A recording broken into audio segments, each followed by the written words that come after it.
Alors, en agence, la stratégie, en fait, c'est ce qui fonde tout le travail de communication. Donc, c'est le socle, finalement, qui garantit la solidité et la pertinence de ce qu'ensuite les marques et les entreprises vont venir déployer. Chez Big Happy, on a l'habitude d'utiliser une image qu'on aime bien pour parler de ça, qui est celle de l'iceberg. Parce qu'en fait, en communication, il y a une partie qui est émergée, celle que l'on voit, et celle qu'en général les clients vont nous demander, parce que ça a à voir avec la mise en relation avec leur public. Donc ils vont nous parler d'outils de communication, d'incarnation créative, de diffusion évidemment via le digital.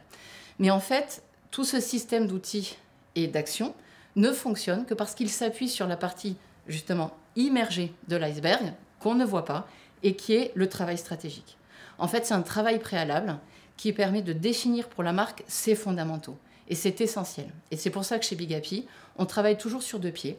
La tactique, pour ne pas passer à côté d'occasions business, et la stratégie, pour s'assurer qu'on fonde sur du temps long pour nos clients, pour leur marque, pour leur entreprise, une ligne de force qui va accompagner le développement de l'entreprise. Donc le travail du planeur stratégique, en fait, c'est un travail d'analyse des paramètres du temps long. On se parle d'analyse de tendance, d'évolution de l'opinion, étude des enjeux sectoriels, des enjeux de concurrence, etc. Et donc finalement, le planeur stratégique, il s'appuie sur des outils extrêmement classiques d'étude et d'analyse. Ce que Big Happy, moi, m'apporte et me permet, c'est d'être plus efficace, plus agile et plus objectif aussi parfois dans ce travail, parce que justement, je peux profiter de notre expertise sur la data analyse, sur le fait qu'on est capable de faire parler les chiffres et de m'appuyer sur un grand volume d'informations via le digital et le web pour moi pouvoir les exploiter dans mes recommandations stratégiques. Par exemple, avec Victor, j'utilise beaucoup un outil qu'on appelle Big Attente et qui me permet très rapidement, de façon très efficace, de venir prioriser finalement les attentes des différents publics sur certains sujets et donc encore une fois d'objectiver ma préconisation. Le cœur du planning stratégique, en fait, c'est d'établir des positionnements ou des repositionnements de marque.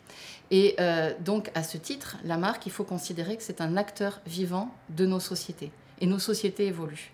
Et donc, les paradigmes selon lesquels on fonde un positionnement évoluent aussi. Et aujourd'hui, toute marque se positionne, se définit ou doit le faire en fonction d'un élément essentiel qui est attendu sociétalement, qui est la question de sa contribution, de son utilité fondamentale.